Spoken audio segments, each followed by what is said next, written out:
coming up on Wrestling Life. Mickey Rourke makes that character so you're able to see his lack. He is all of this bravura and all the wrestler, but then he's also this damaged character. He's got a hearing aid, and he'll do anything to himself to carry on his journey. Cut his hand up or have staples stuck in him.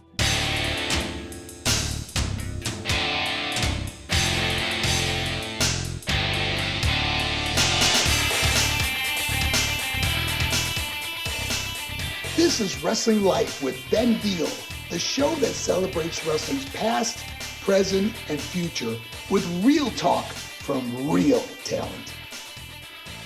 Welcome to something brand new here on Wrestling Life. This is a first for us, so new that we haven't even got a title for it. The working title for it is Wrestling with the Movies. Today I am joined by two very special guests, Adam Loretz from the Filmmakers Workshop and my regular co-host with the most, the People's Broker, Ajaz. And what we're doing here is we are going to take a deep dive into some of those relics from cinematic past when it comes to wrestling. So we're going to look at old films, either starring wrestlers or about wrestling, look back on their cultural impact, what went into making the films, what makes them so special, and whether they stand the test of time. And what makes this particularly cool is Adam, at this moment, is not a wrestling fan. He's at the start of his journey. I'm trying to encourage him and tip him over into becoming a wrestling fan. And my hope is that by the end of the series, he will be a fan. But for now, Adam is looking at this as an experienced filmmaker and not as a wrestling fan. So without further ado, our very first film, there's only one choice really we could kick off with. It is the masterclass that is the 2008 Darren Aronofsky, The Wrestler. Adam, Ash, welcome to what we're now calling Wrestling with the Movies. Great to be here. Hi, Ash. Hey, Adam. So we talked about this idea, and Adam, this was your idea because I think you want to. This is a great opportunity for you, with all of your filmmaking experience, to look at a whole new genre. I opened your eyes last year to the wonder that is No Holds Barred. The ridiculousness of it is very compelling. You came with me and you filmed the conversation with Kurt Fuller, and in doing so, it was, and in doing so, you got to experience Hulk Hogan, Dookie, and the whole wonderful thrill ride that was No Holds Barred. So I think it whet your appetite, didn't it, for wrestling cinema? I have to say, my expectations were quite low at watching No Holds Barred, and I was seduced very quickly. I became probably about a 10-year-old boy as soon as it got going, and I was surprised at the quality of that movie is actually really good. Now, obviously, back in those days, it was similar to a lot of the things, so you wouldn't have separated it. But actually, looking back on it, it has got its own special class and quality about it. It's really is a very enjoyable film, and definitely a wonderful way for me to embrace wrestling movies. If I could say that. It is special. I mean, the best bad movie ever, as I call it. But we're going to go a little bit more highbrow today. Yeah. With The Wrestler. So first things first, did you watch this at the time that it came out of the cinema? I didn't watch it when it first came out, but I did watch it. It rang some bells with me. I'd heard of Darren Aronofsky and Requiem for a Dream. I think he had done, maybe he had done Black Swan. I don't know if he did Black Swan before. No, this was before Black Swan. Before it, yeah. So but this piqued my interest. I was always curious about what the hell happened to Mickey Rourke, because he was such a big thing. And then you just, this kind of almost pre-internet days where people would say, Mickey Rourke, he's become a boxer and all this stuff. And you're thinking, I just don't get it. Like, if you're a made it actor, you just follow that line all the way up to the top. Yeah. And this was suddenly this amazing. People were obviously super hyped about The Wrestler, so it made me think, you know what, I've got to check in with Mickey Rourke. I've got to see what's going on, what has brought him back to it. And I was very surprised and amazed by the whole movie. I mean, it's such a good film that regardless of whether you like wrestling or not, this film is a must watch, I think, for anyone who likes movies. How about you, Ash? Yeah, so I watched this movie when it first came out. I didn't watch it in cinema. I think I watched it just a little bit after at home. Um, yeah, I mean, I've always been a wrestling fan, so I was just happy to see a wrestling movie, like any wrestling movie ever, no matter how bad it is. I watch it, even if it's Ready to Rumble or whatever ones, you know. Oh, don't Uh, worry, we're going to cover Ready to Rumble. are we? Yeah, but I've got to build Adam up to that. You don't start with Ready to Oh, Rumble. sorry. Oh, it's a great movie. It's a great movie. Yeah, it's better than No Holds Barred. Um, but yeah, I watched it with someone who wasn't a wrestling fan and didn't know much about wrestling, and even they loved it. They were like, "Wow, man, I didn't know what these guys go through." And I mean, some of the things I saw for the first time, like I didn't know what a death match was. I grew up on WWF, WWE. There was no ever death matches, and now AEW does it every other week. So, like, I was like, oh my goodness, is this real? Like, do they actually do this? Because I didn't know much about indie wrestling. So I got introduced to indie wrestling. There's a lot of, like, I think good publicity for things like organizations like CZW and ROH and stuff like that. So I think I got introduced to those. So yeah, it did a lot for me, and I loved it. I think probably one of the best wrestling related movies I've ever seen. I haven't watched Iron Claw, which recently came out, and a lot of people say good things about it. But I think Wrestler in my list, it's top of the list right now. Yeah, and I'd go a step further right now, kick this off very early by saying I think it's genuinely one of the best films I've ever seen. Not just wrestling, but genuinely. I rewatched it again, preparing for this, probably my fifth or sixth time watching a movie. Oh wow. It hit me just as hard. And that first time, so I did see it on a big screen. I Okay. remember it had a limited run in the UK, limited theatrical run, because it was a niche indie film, regardless Yeah. of the fact that it was for wrestler. It was a niche indie film. So I watched it at an art house cinema in Norwich, and I remember, and I'm going to say up front, this was a very good point Adam made. There will be spoilers in this episode. So if you've got this far and you haven't seen The Wrestler, now is the time to stop, watch The Wrestler, and then come back to us. Because Come back. when the end shot happened and it cuts to black for a few seconds, I remember just the silence in the audience. And the only time I can remember a reaction like that in the cinema is when I saw United 93 at the cinema. It's very, very similar, just like this real kind of the audience, just like, it's almost like a breath, or almost like you have to take a breath because it's so impactful. And yeah, watching The Wrestler back, I think it's probably been 5 years since I've seen it, That and black it's so screen. good. That black screen is there for so long. You start to think, what did the screen break down, or my TV break down or something? Because there's just a pause, that black screen. And I'm like, come on, are they going to be like credits now? Is there going to be another scene? Suddenly, what's going to happen? And then nothing happens. I think it's good, like a minute almost, it feels like, but feels like an eternity. And then the credits come. You're like, okay, all right. Yeah. You're wondering what happened. Yeah, well, look, we'll kind of get to that at the end because the ending is so ambiguous. But I want to kind of kick off really with Adam's point. So the casting of Mickey Rourke, someone who was so present for a lot of our childhoods. This actor that seemed to be everywhere for the 80s, really, really slipped off the public radar. As Adam said, like what happened to Mickey Rourke, he comes back for this. This is a real comeback vehicle, and I think most would agree this is Mickey Rourke's defining appearance in cinema ever. I mean, it is absolutely perfect. It's a flawless performance. In my mind, it's the strongest lead performance to never win an Oscar, I think, and for Adam's context, because coming to this new, the big cloud that came over this was that during that key Oscar season, where everyone kind of is playing the political game and doing the right things to be in Oscar contention,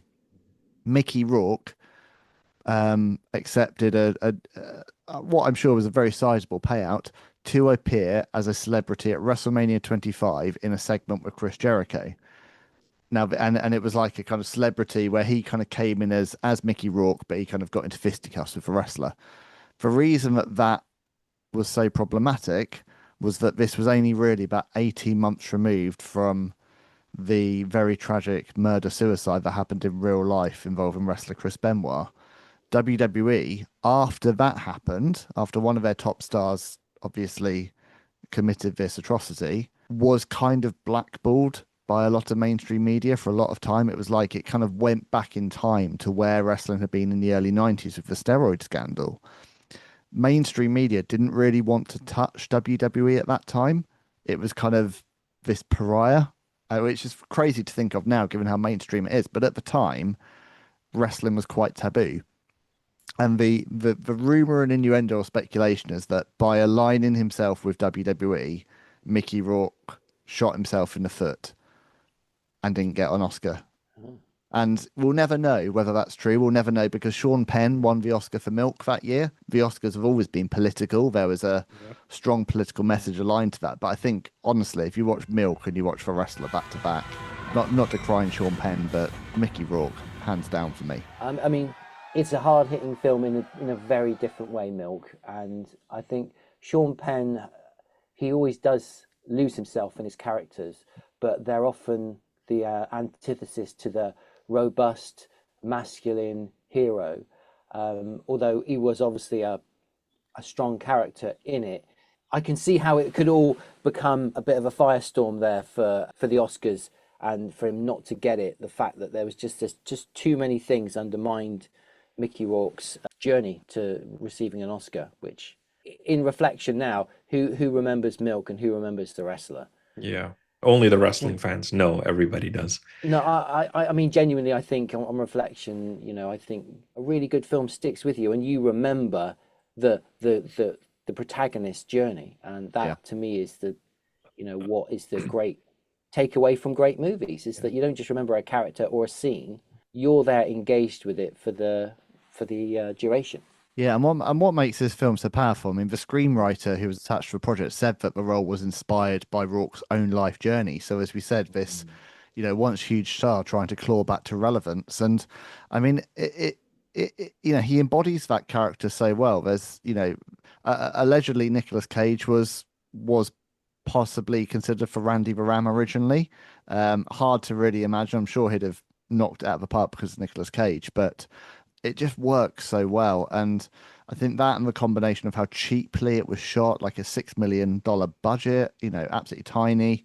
And then we come to timing, like, had this been released in the streaming era, had this been a straight to Netflix or straight to Amazon movie, would it have been one of those movies that would have actually exploded on word of mouth? Because we've seen it. It's interesting. Like, there are films. So Ash mentioned The Iron Claw. There was The Smashing Machine 6 months ago, which is The Rock's first cinematic flop. There was The Wrestler. There is always going to be a large proportion of the audience who specifically won't watch these films because of the subject matter. It doesn't matter how good The Wrestler is or how good The Smashing Machine was. They simply won't go to watch them at the cinema, but they might be convinced to watch them from the comfort of their own home if it's freely available on their streaming platform. That's where I wonder if The Wrestler had come out 10 years later, whether it would have proved to be more commercially successful. But I mean, in the eyes of wrestling fans, as Ash says, I mean, I think hands down the best wrestling movie that's ever made, but not a perfect movie, and one that a lot of the industry took real umbrage with at the time. So Ash will remember this, but for your kind of benefit, Adam, like, a lot of the old timers in the business and a lot of people involved with wrestling felt that The Wrestler took the industry back a sizable step because they felt that it was only focusing on the negatives of the business and not the positives. So obviously there's the overt brutality of the death match, which is a real rarity. I mean, that kind of sheer scope of violence that's in that Necro Butcher match, that's what Combat Zone Wrestling became known for. But that's like 1%, 0.5% of wrestling. That's kind of uber brutal death matches is such a rarity, or it certainly was back then. But then, of course, the scene with the convention where he's sitting there and there's like one person coming up to him and just how bleak it is as he's trying to sell his t-shirts. I mean, Yeah. this was a different time and conventions weren't such a big thing as they are now. But I mean, as Ash and I can tell you, I mean, wrestling conventions are huge now.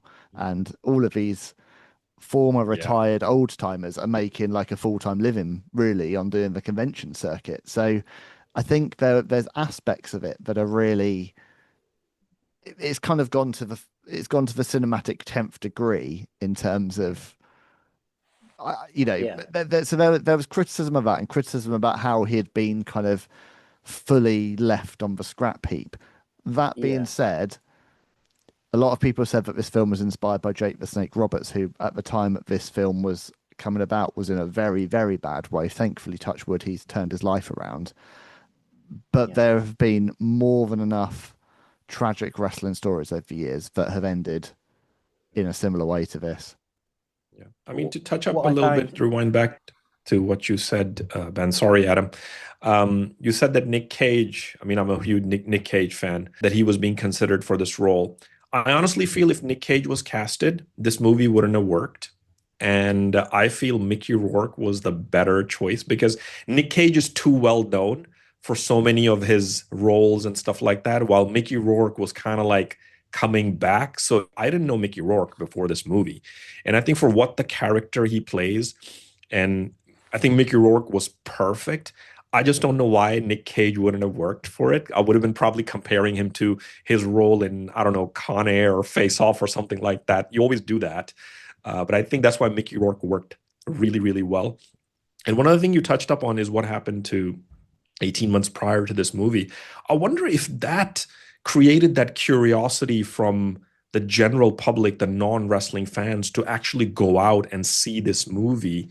Because when Benoit thing happened, it was like national world news. It was everywhere, It was such a tragedy. So I wonder if that kind of played into the success of this movie. If people kind of wanted to go and see, they must have heard about this and they're like, "Oh, I want to see exactly what is a life of a wrestler." So I don't know what you guys think. It's interesting in culture. We often reflect, like after 10 years, you get there's enough time gone to really look back, and this movie is a reflection. When you think about the title sequence where everything is so fixed in analog media, it's all of the posters and the newspapers and how the life that Randy had when he's becoming the Ram and establishing his identity.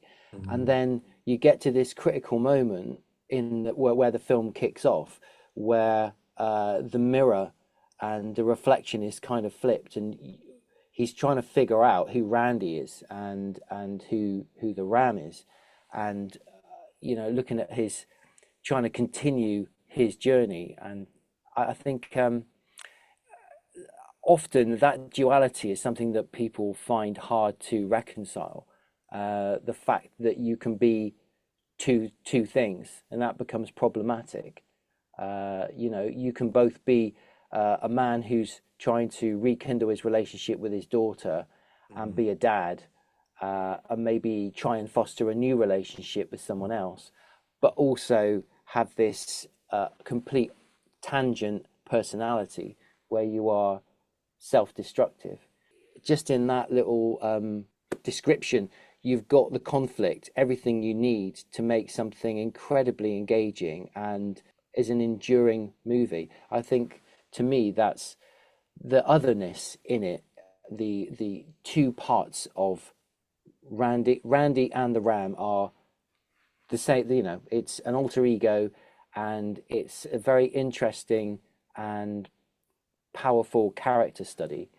And so in filmmaking terms, I think it's exceptional because you've got your main protagonist and antagonist are almost one in the same. They are two parts where he's fighting against himself, and that internal conflict is an incredible thing for any filmmaker to attempt. And Darren Aronofsky pulls it off, and it's the chef's kiss when it comes to that kind of a movie. So from a filmmaker's perspective, that's why I feel this is I feel anybody could watch this film, and I mean, I just want to spend time with Randy. I want to be at that meat counter ordering some luncheon meat. Yeah. I could literally just carry on watching it. I would happily see a Wrestler 2, What Comes Next, just because Mickey Rourke makes that character so, you know, you're able to see his lack. You know, he is all of this bravura and all the wrestler, but then he's also this damaged character. You know, he's got a hearing aid, and he'll do anything to himself to carry on his journey. You know, cut his hand up or have staples stuck in him. You know, that is something very deep in, you know, it gets you deep. And I think that so yeah, aside from the fact that he's a wrestler, I think anybody can really feel for that character and warm to him, because you know that he is trying to go in opposite directions at the same time, and that it's tearing him apart. It's really hard as the audience watching this, because you want him to succeed, and you know in your heart that succeeding is walking away from wrestling. You see the path that he starts to tread. You see actually how much better his life begins to get when he starts to look after himself, when he starts to explore a relationship, when he starts to rekindle his bond with his daughter.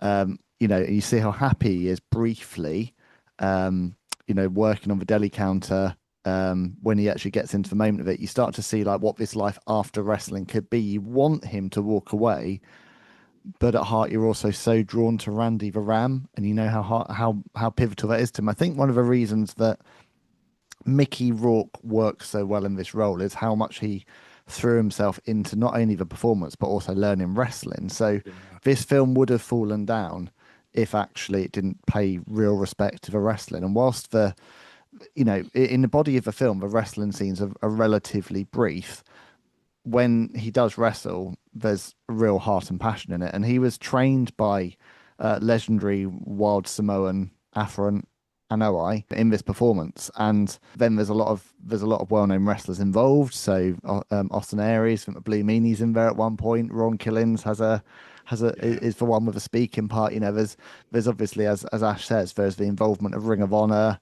Combat Zone Wrestling, so very, very well respected, especially Ring of Honor at the time, independent promotions that are lending their brands to it, which is a gamble that ultimately paid off. But I think how much Mickey Rourke puts himself into this role, how incredible shape he gets into, the fact that he just looks, lives and breathes being a wrestler. But it would be remiss of us to kind of talk too much about Mickey Rourke without accepting the fact that this is a real character piece, and the supporting cast are phenomenal.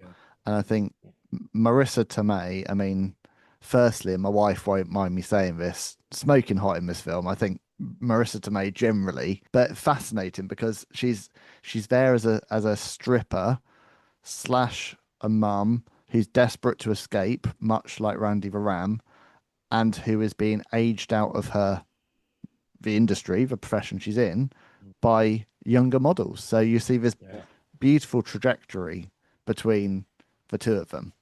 Yeah. Their lives are parallel, very much so. Parallel. Their lives are about performance and about displays of masculinity, and for her, sexuality.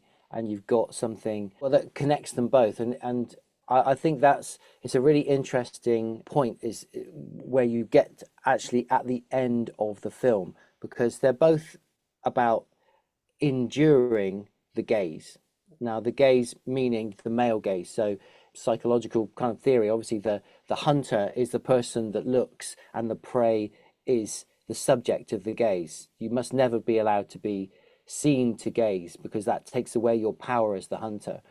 The difference is that both of them have to have the gaze. That's what gives them money.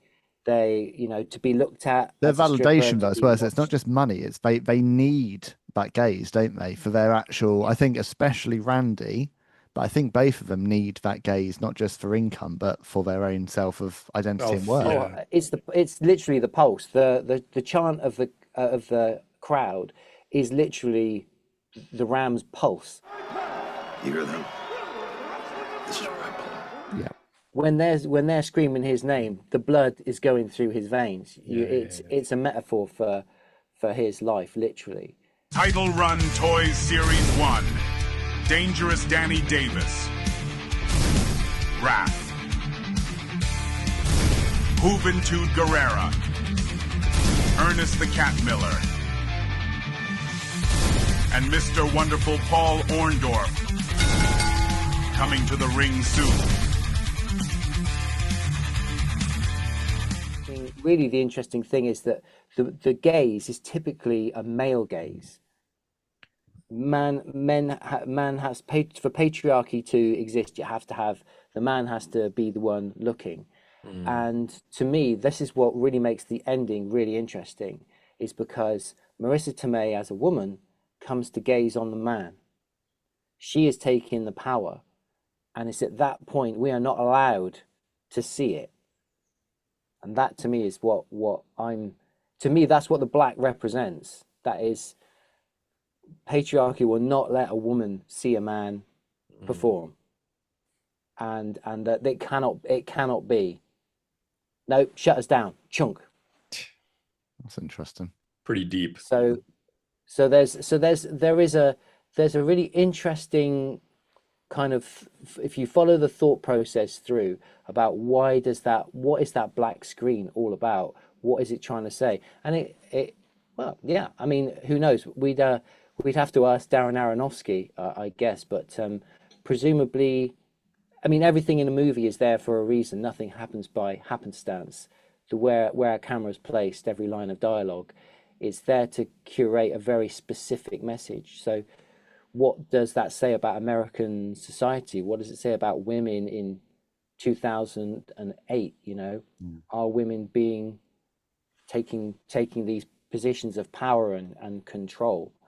I mean, the whole of The Wrestler takes apart the artifice of wrestling about being superhuman, something that you're not, filling yourself full of drugs and his narcissism with his hair and having his hair done and everything. All of that is a performance, and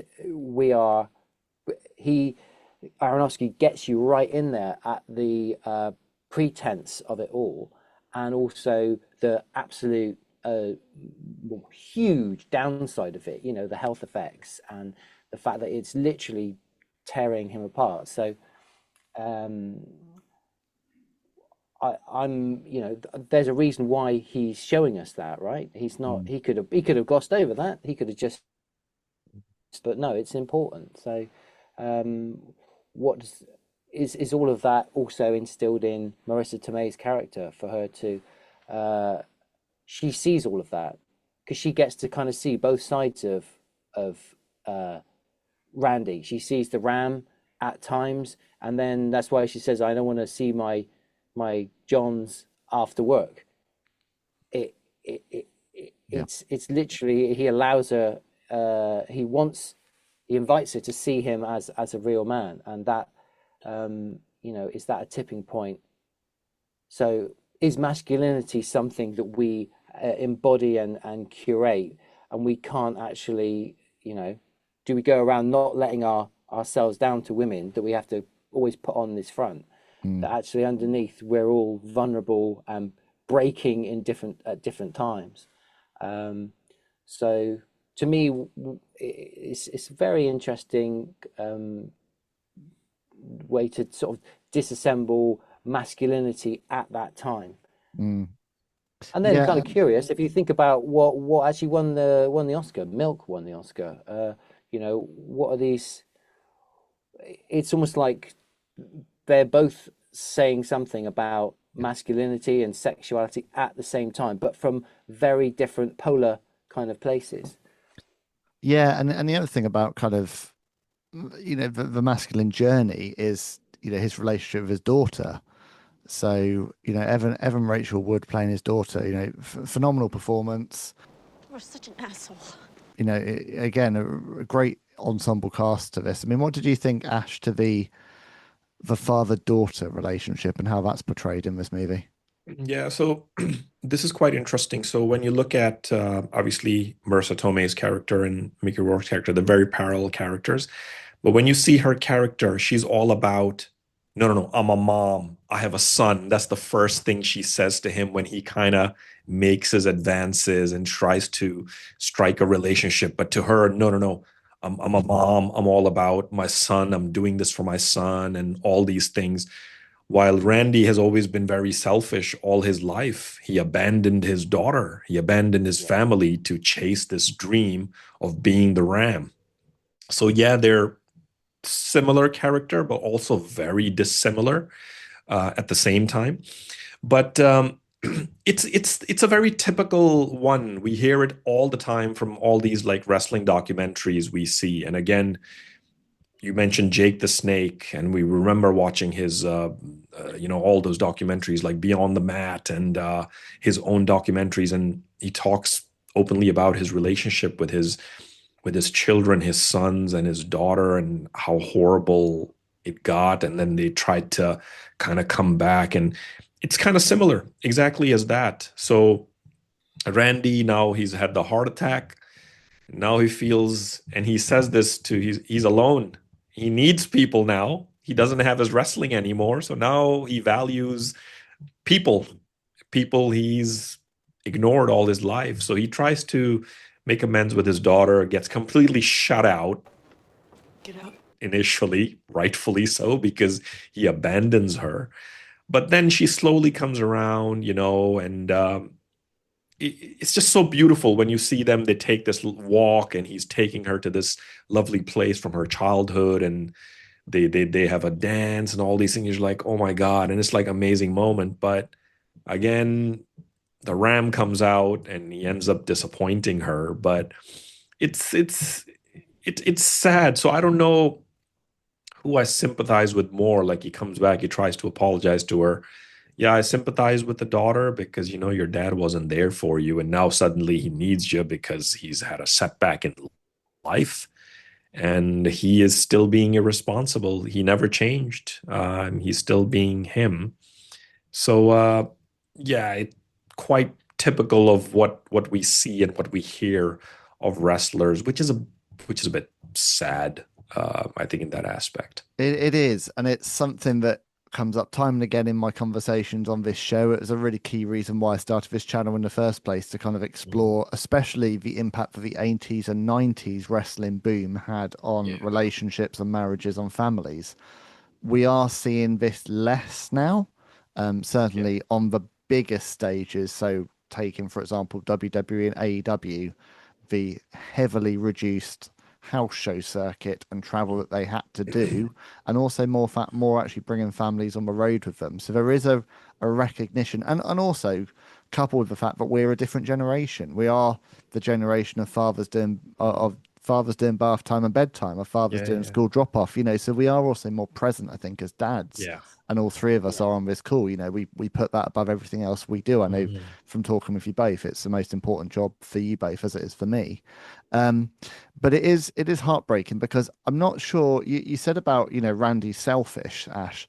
I'm not sure he's selfish or he's just in a self-centered industry, because I think at heart, he's a good person, but he's just, for so many years, he's used to being this superstar. And we know what it's like. We see it all the time. The roar of that 20,000 sellout crowd is intoxicating. This is why so few wrestlers manage to walk away on top, because they can't get enough of it.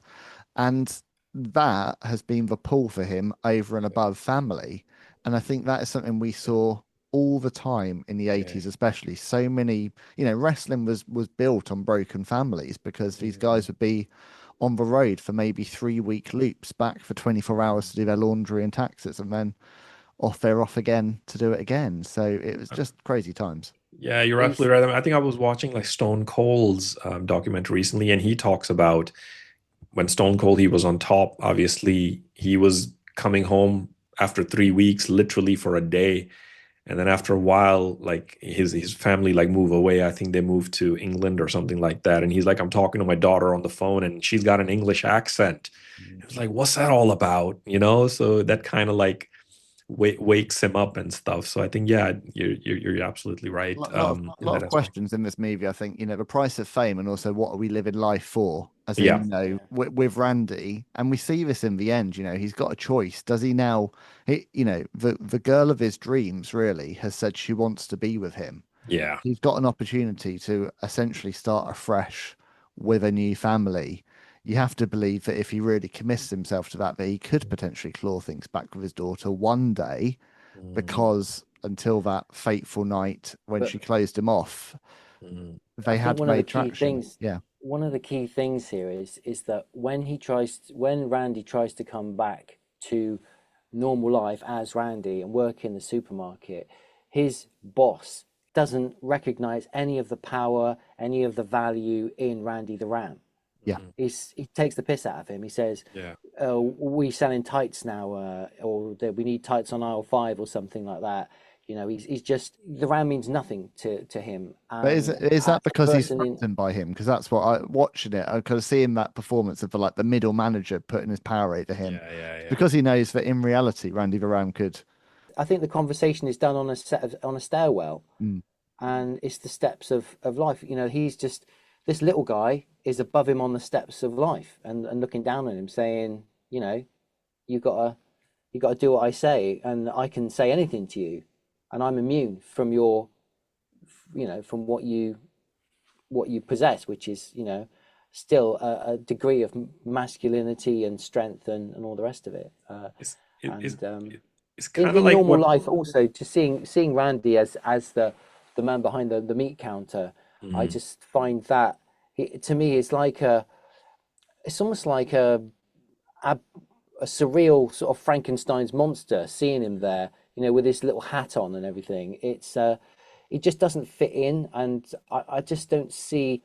My point being, I don't see any way that Randy can survive or find a new masculine identity in the real world. I'm still the Ram underneath this funny hat.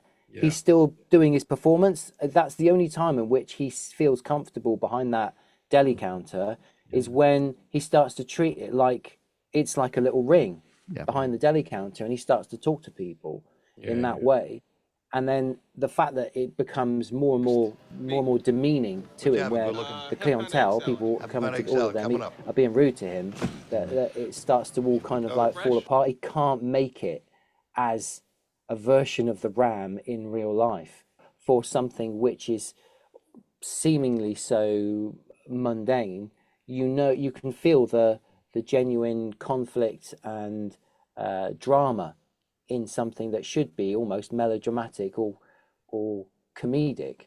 Yeah, and it's a funny thing about wrestling, because Ash will know this from, there was years and years and years where we used to see on websites, where are they now? And it would take WWE and WWE wrestlers from the 80s, and it would say, oh, this guy's now an insurance broker, this guy's now selling cars, this guy's now, a teacher. Whatever it was always kind of presented like, oh, that career's a step down. Like, oh, they've stopped wrestling, now they're doing this. Not, oh, this person's gone into a valuable profession and is possibly drawing a really good salary and has a good life. It was always a bit like, oh, they're not wrestling anymore, and now they're a teacher. And I think it's always been like that. Like, if you leave wrestling and you don't stay in wrestling in some regard, you're not still on screen, then you lose some of your value, as opposed to wrestling being really what it is, which is it's a physical sport which has a very, very clear expiration date. And that expiration date for most people is in their 40s, where it should be very viable to then have another career.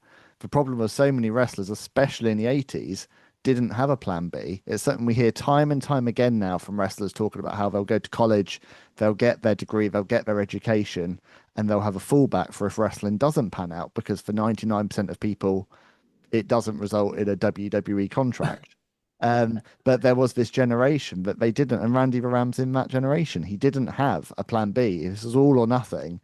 And he never accounted for the fact that one day his body physically wouldn't be able to do it anymore. And that's what he can't adjust, because I think he just thought he'd always go and he'd always go and he'd always go until the wheels fall off. I want to just jump to the final match, because Randy's opponent, obviously we're building towards this 20-year comeback match for Ram versus the Ayatollah. Now, Randy's opponent, I've been lucky enough to have on this show, Ernest the Cat Miller, former WCW and WWE star, is brought in to portray the opponent. And what did you think of the Cat's casting, Ash? I think that was pretty cool. Yeah, the Ayatollah that is still working, that heel character. Um, I thought he played really cool. When I first saw it, I had forgotten. I was like, oh yeah, that was Ernest, the Cat Miller. And even during the match, like I think he was really really good.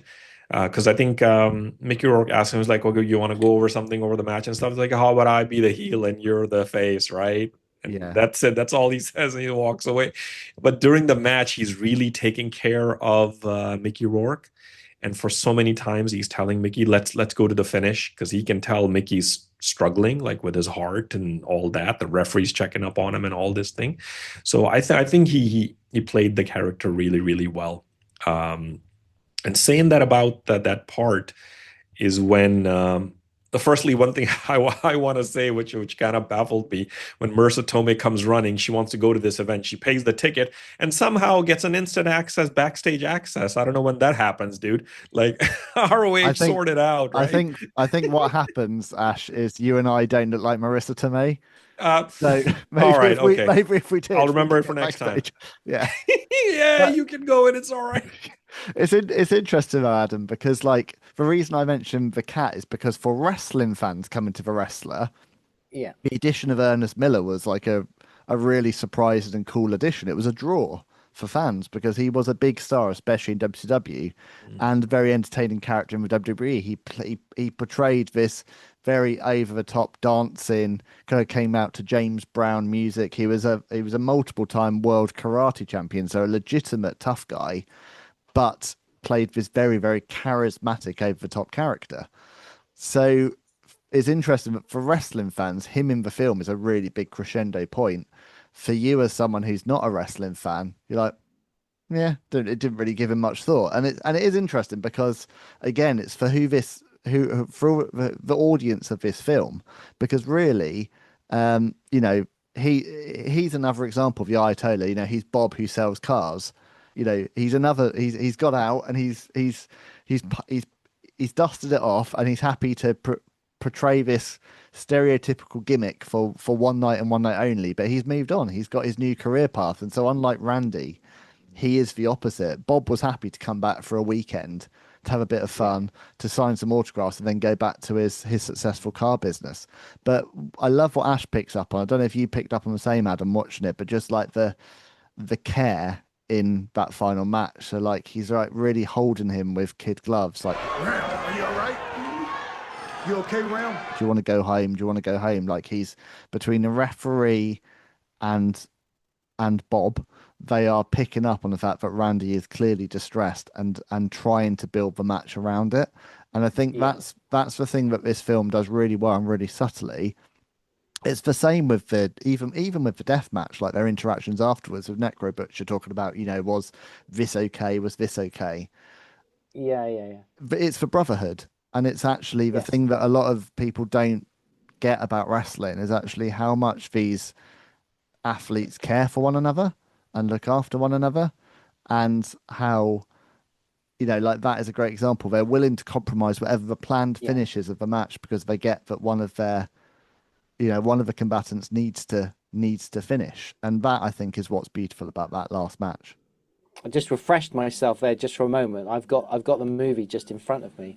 The behind the curtain scenes where they're preparing for their performances and they're talking through the moves and everything, and this kindness, which, you know, obviously is there. They respect each other, and the way that Darren Aronofsky sort of shows it. Very interestingly, they don't show the match until after the match. Yeah. They get to the end first, and then they reflect on it. Show And that's a clips. very interesting, because if you were to show it in a linear fashion, you would be there looking for, oh, someone's going to be the winner. Oh, he's going to be the winner. He's going to lose. The fact is, it isn't about winning and losing. It's about caring for each other. So in a way, to show it in reflection, it shows you that the impetus for the wrestling and what it's all about. It's about care and about working with each other in the performance. It isn't ever really about winning, even though someone is going to be a winner. So it's a very interesting way to portray it, because it's important to look back, and that's how the wrestlers are. And yes, sorry, I drew a bit of a blank when you say about the Ayatollah. Yes, I do remember. I remembered those bits now. This is from only having watched it twice. I need to. You'd watch it 6 times. That's the key. High interest rates laying the smackdown on your finances? Or your business loan application keeps getting body slammed due to poor credit score? Then you need Focus Finance Solutions as your ultimate tag team partner.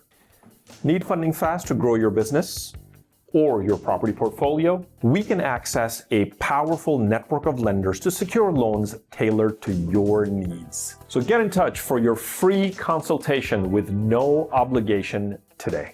Let the People's Broker and the team at Focus Finance Solutions help you pile drive those rates so you can climb that property ladder like a champ.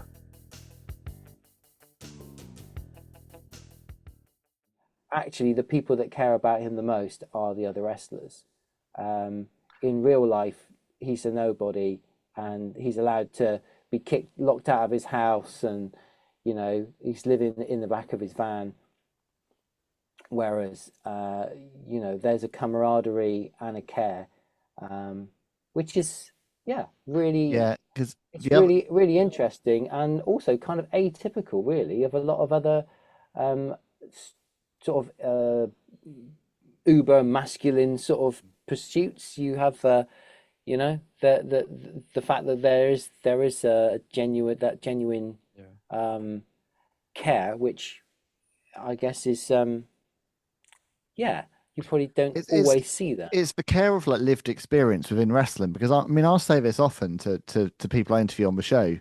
I've never wrestled.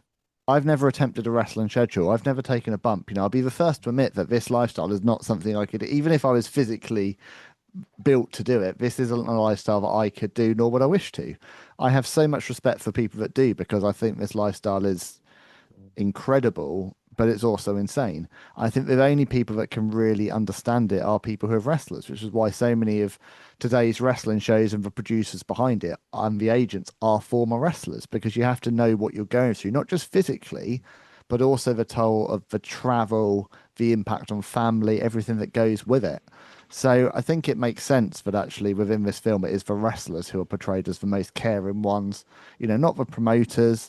The fans to a degree are respectful, but of course the fans also kind of want to see Randy the Ram go until the wheels fall off, because they want to see that one moment, because there's the disconnect between Randy the Ram and the real guy Robin.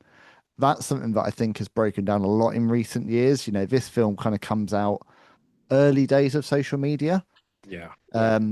So like, for example, the convention scene, a lot of people at the time said that convention scene was very typical actually of a lot of these awful indie, conventions where no one would attend. And a lot of wrestlers fed back on the wrestler and said this was very accurate.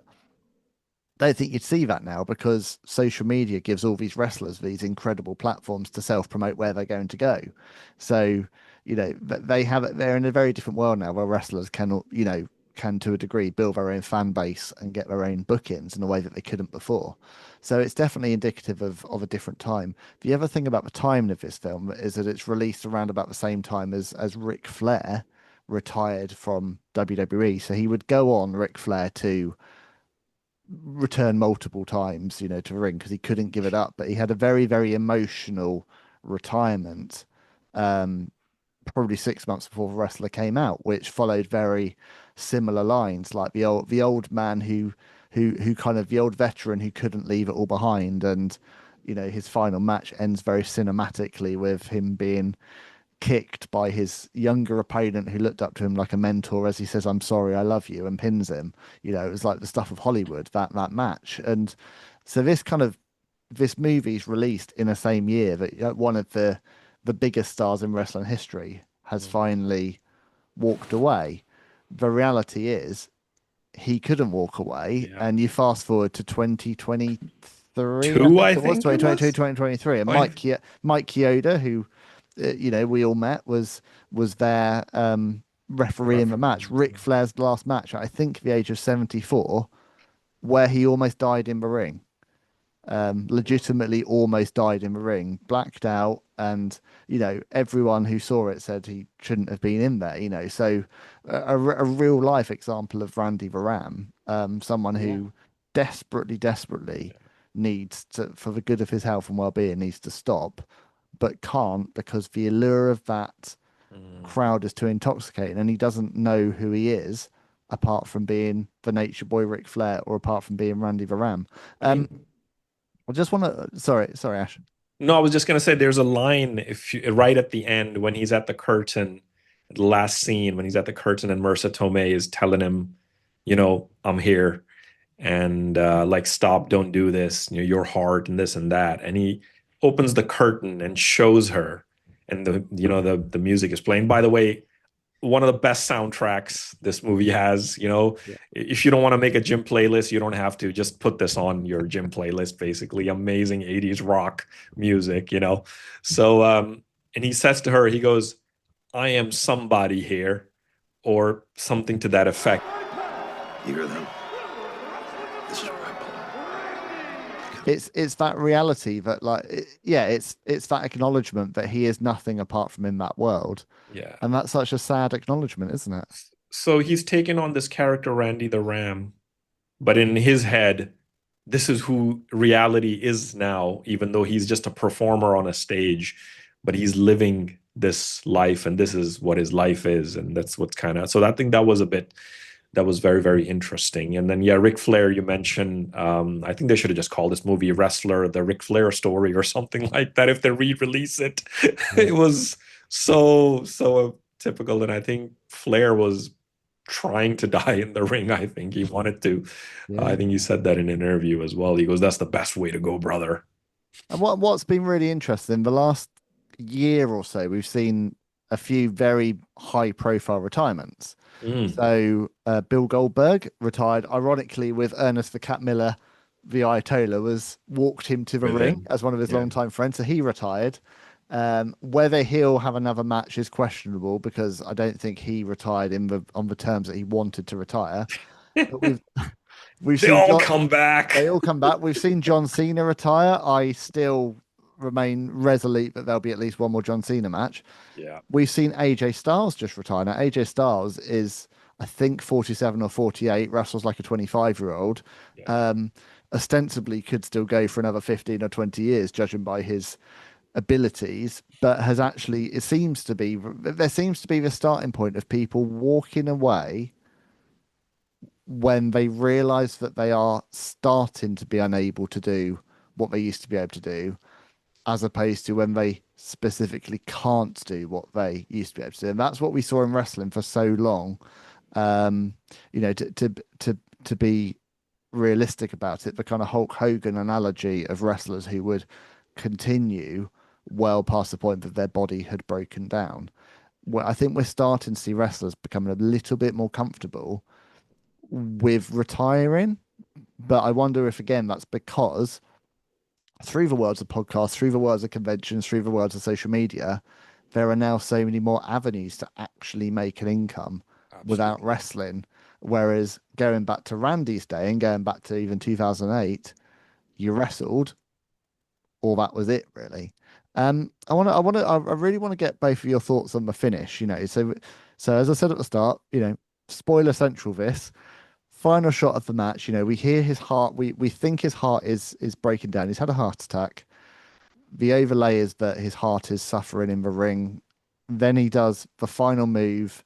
He does the ram jam midair, and that's where it cuts to black. Does he die in the ring? Oh, is there going to be a part 2? The question is, Ram Jam's is there revenge. money in it? I think he jumps. He has a cardiac arrest. They think he's dead, but he comes back. He's alive again, and he lives on. That's what I think. But it just leaves you guessing, right? Leaves the door slightly cracked, Yeah. which is very, very clever. Very, very clever. You love stuff like that, you know. What about you, Adam? It slows the action slows down. We get a few shots, beautiful compositions. We get symmetrical compositions, which are typical of power and stability and equilibrium. I don't think he dies. I think that he continues, and that this is the beginning of a new journey. He's in flight. Now, interesting. Yeah, that's what I'm saying. Like just before doing this final move, he looks up at the balcony and she's gone, because maybe he's thinking, should I take this risk? Do I have anything to go back to? But she's gone. We see her walk away. Like Yeah. she's gone. She's made her choice. She's realized that he's made his choice and she's made her. She's opened herself up. She's spoken throughout the entire film about how she doesn't let people in. You know, not just Johns from the strip joint, but anyone. She's got two worlds, and there's Cassidy and Pam, and she doesn't let people, especially men, into Pam's world. Yeah. And she's done so, and he's rejected her, or at least he's chosen something over her. I don't think there's any coming back for Randy and Pam. I'd like to think there is, but I think he's made his decision on that night. But I equally don't think he dies in the ring on that night. I think, I like Ash's analogy. I think something happens maybe after the show, maybe in the ring, maybe after the show. I think he carries on. And I think probably the end of the Ram is like so many wrestling tragedies, probably at home alone one day or in a hotel room. They should do a part two. They should do a part two. You know what I love about this film is that they never have, and like so many things that they have left it vague. It's like the ending of The Sopranos. I'm not going to spoil The Sopranos for people.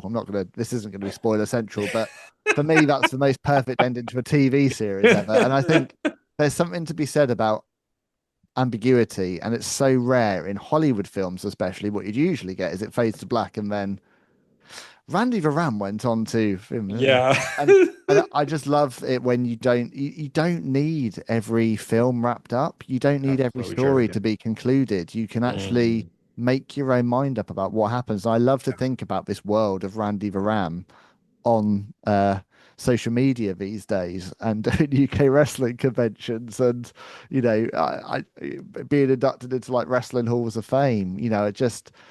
I like to think what could have been for Randy, and I like the fact that we don't get an ending. But as we kind of bring this one to a close, I have to say firstly how much I've loved doing this, because this has been a lot of fun, and it also gave me a great reason to rewatch one of my favorite films. We need to think about what the next one is. I guarantee you the next film is not going to be anywhere near as highbrow as this one. In fact, I'm going to make it my personal mission to choose something for you, Adam, with Ash, that is not anywhere near as intellectually stimulating as this, because we don't want to start this off too high for you and set the bar for you that all wrestling movies are of this standard. So by the time we do this next, I'll be surprised if we don't go in this deep. But kind of final thoughts on The Wrestler. I mean, it wins a BAFTA, it wins a Golden Globe. It was Oscar nominated. I will till my dying day always be disappointed that Mickey Rourke didn't win an Oscar, but it is what it is. Final thoughts on The Wrestler. Where would you rate it out? Let's do this. Where would you rate it out of 10? I'd give it a... Go on, Adam. I'm going to go out on a limb on this one, and I would actually say it is a perfect movie. Wow. I would give it a 10. I genuinely don't think that it needed anything else. I don't think it's missing anything. I think it's so brave to take on the themes that are in it, and the subject matter, and I just think that Mickey Rourke absolutely nails it. He was born to play the wrestler, and to show kind of the two halves, the Randy and the Ram as a whole, to make that so engaging, I think is unprecedented. And you just can't. There's not that many movies where one person can really hold so much together and make it so engaging. I just no, it's phenomenal. It's a phenomenal film. Big numbers from Adam Loretz. 10 out of 10. How about you, Ash? No pressure. I was going to give it a bit lower, but now that Adam has given it a perfect movie, I have to raise my number. I'm going to give it a 9. I think absolutely amazing movie, one of the best. The other thing I like about it is not that long. It's a pretty short movie. But you're talking about, I was quite bummed that it didn't win like the Oscar, or he didn't win the Oscar. But 2008 was just a big year for movies, and we had like, I think The Dark Knight came out, and I think Slumdog Millionaire came out, and so it was up against some big, movies. But yeah, this movie is up there. Amazing movie. You can show it to a non-wrestling fan and they'll love it. They'll enjoy it. So yeah, 9 out of 10 for me, guys. Okay, and I'm going to give it a 10 out of 10. I agree with Adam. I'm very rare being a Brit, very rare would I give something such a lofty score. But for me, watching it back again, yeah, as Adam said, I think it's perfect. It's a beautiful movie, one of my favorite films of all time. I feel like what we're going to need as the series progresses is like a virtual Top Gear league table where we can see now, because from my mind that's 29 out of a possible 30 that the wrestlers got. Where are some of our potentially less highbrow cinematic releases going to appear? And on that note, I would like to turn this over to the audience before I say thank you to you both. Anyone who's got to the end of this episode today, throw an idea in the comments. What movies do you want us to revisit? Good, bad, and ugly. We are open to everything as long as it stars a wrestler. It doesn't have to be about wrestling. As long as it stars a wrestler in a significant role, we are happy to watch it and we are happy to dissect it. To throw some ideas in the comments, because I've got a lot of ideas. I know Ash has got a lot of ideas. Mr. Nanny. Oh, it's coming. It's coming. And all I can say for you, Adam, is be careful what you wish for, because this was your idea. Oh. And okay. If you think that we're going to carry on with films like The Wrestler, then you are sorely mistaken, my friend. I love a good laugh, I tell you. I love some dumb comedy. I like some bad acting, but most of all, it's a real treat to sit and chat movies and sharing that with you guys, and just having some fun with it. Amazing. Well, look, final thing, regular viewers will know Ash as the people's broker. And I'm sure they'll be following him already. And if not, they need to get involved, because Ash is putting out great content, including loads of motivational videos, which I love each and every week. They bring a smile to my face as he walks around with Monday motivation. Adam, though, you are new to the show. People will have seen you behind the lens as the man who expertly brought Mike Yoda's interview to life and Kurt Fuller's interview to life. But how can people connect with the Filmmakers Workshop and what you're all up to? Yeah, I'm fundamentally a filmmaker, and I have a production company, and I love working with Ben, because Wrestling Life and Good Journeys are, I think, fantastic projects and businesses.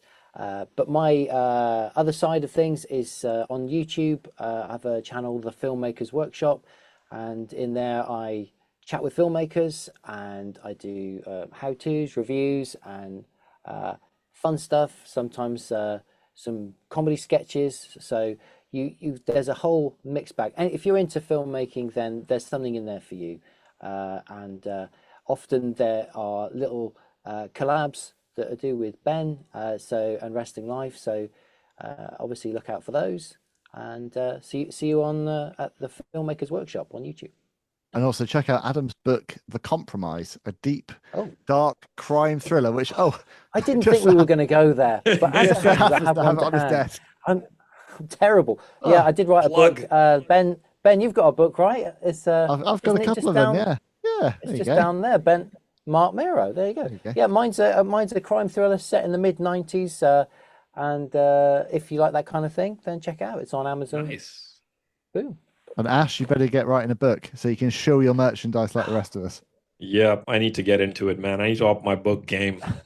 Catch up with you guys. You're too busy at the gym. Yeah. Yeah.